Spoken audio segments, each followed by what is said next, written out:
देवी Bhagavatam Mahapuran doctor Kislay Pandey के साथ। इस भाग में महर्षि वेदव्यास महाराज जन्मेजय को आगे बताते हैं। समय बीतने लगा धीरे धीरे। वो बालक सुदर्शन समय के साथ बढ़ने लगा आगे, और जैसे वहां पे सारे ऋषि कुमार आचरण करते थे वैसा सुदर्शन भी करते थे। संगति का असर बहुत होता है। एक बार किसी दैवीय घटना के चलते उसके कान में एक बार क्लीम शब्द पहुंचा। क्लीम का हालांकि उसे सही उच्चारण नहीं आता था, वो बालक था, पर उसने अशुद्ध उच्चारण में ही क्लीम का जप करना शुरू किया, और वो लगातार क्लीम का जप करता जाए, जप करता जाए, जप करता जाए। बालक था, अहंकार रहित था, विकार रहित था, और वो पूरे समर्पण से बस अशुद्ध उच्चारण ही सही पर क्लीम जप किया जा रहा था, क्लीम का जप किया जा रहा था, जिसका असर यह हुआ कि उसके पूरे व्यक्तित्व में आमूलचूल परिवर्तन हुआ। जैसे फूल की सुगंध धीरे धीरे फैलने लगती है, वैसे सुदर्शन की भी ख्याति धीरे धीरे फैलने लगी।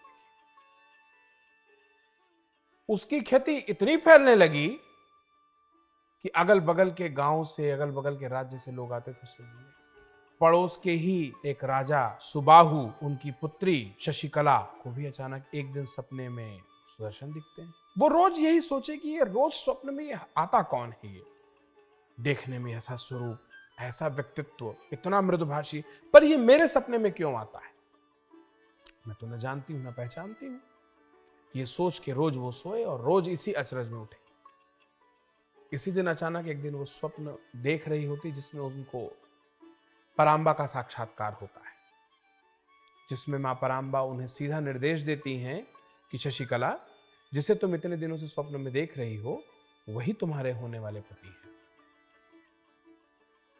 और तुम्हें इन्हीं का वरण करना है, इसमें किसी प्रकार का संशय नहीं। मां इतना कह के अंतर ध्यान हो जाती। अब शशिकला समझ गई थी कि सपने में क्यों आ रहा है और मां का क्या मन है। शशिकला ने अपनी मां को बताया, मां ने अपने पति यानी कि राजा सुबाहु को बताया।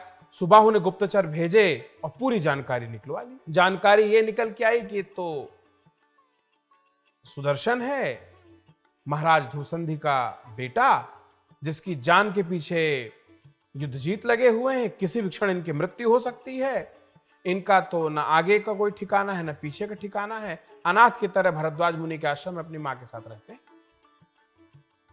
सुबाहु ने सीधे मना कर दिया कि नहीं, इनसे विवाह तो मैं बिल्कुल नहीं कर सकता। ये मेरे पिता होने का ये मेरा दायित्व है कि मैं अपनी बेटी को वहां भेजूं जो सर्वोच्च जगह है, जो सर्वश्रेष्ठ जगह है। ले दे कि मेरे पास ये एक ही पुत्री है, इसको भी मैं आग के मुंह में ढकेल दूं, ऐसा तो मैं नहीं करूंगा। शशिकला ने कहा कि पिताजी, ये मां परांबा का आदेश है, विवाह तो ऐसे ही हो। बोले, बेटी ये पाप भी मैं झेलने को तैयार हूं, पर मैं ऐसा कैसे करूं, मेरा मन नहीं मानता। और तुम्हारी जानकारी के लिए बता दूं कि मैंने स्वयंवर का आयोजन किया है, उसमें तुम्हें जो भी कुमार प्रिय हो उसका तुम वर्ण कर लो और अपना जीवन खुशी पूर्वक निर्वाह करो, आनंद लो जीवन का। पर बेटी मैं हाथ जोड़ता हूं तुम्हारे सामने, सुदर्शन का विचार पूरी तरह से त्याग दो, बहुत ही ज्यादा जीवन दुष्कर हो जाएगा। शशिकला ने पिता की बात का पूरा विरोध किया, पर वो पूरी तरीके से निराश ही रही, क्योंकि पिता उसकी बात को पूरी तरह से मानने को तैयार ही नहीं हो रहे थे। उन्होंने तो जो स्वयंवर का आयोजन किया उसमें निमंत्रण ही नहीं भेजा सुदर्शन को। इधर शशिकला परेशान, स्वयंवर की तारीख सर पे आके खड़ी। अब यह था कि 2 दिन बाद स्वयंवर का आयोजन। इधर दिन दुनी रात चौगुनी गति से सुदर्शन बढ़ रहे थे आगे। उनका व्यक्तित्व ऐसा कि जो भी देख ले मोहित हो जाए। ये ख्याति उनकी धीरे धीरे श्रृंगबेरपुर के जो निषादों के राजा थे उनके पास ही पहुंचे कि वहां पे ऐसा एक मुनि कुमार है जिसका नाम सुदर्शन है, और उसका ये व्यक्तित्व है, ये उसकी प्रतिभाएं हैं। तो उन्हें ये प्रेरणा हुई निषाद के राजा को कि मिलना चाहिए, उनको कुछ भेंट देनी चाहिए। जैसे होता है ना कि जब कोई इलाके में व्यक्ति ताकतवर होने लगता है तो जनता उनसे मिलने लगती है, उनसे मेलजोल बढ़ाने लगती है, तरह तरह के उपहार देती है।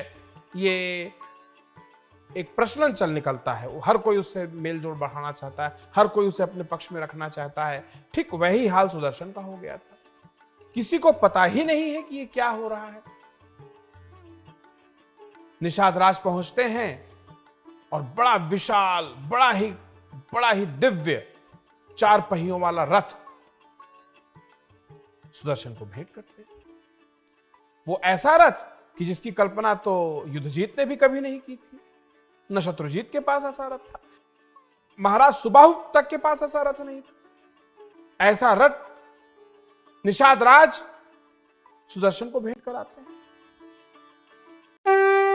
तो फिर प्रेम से बोलिए जय माता की।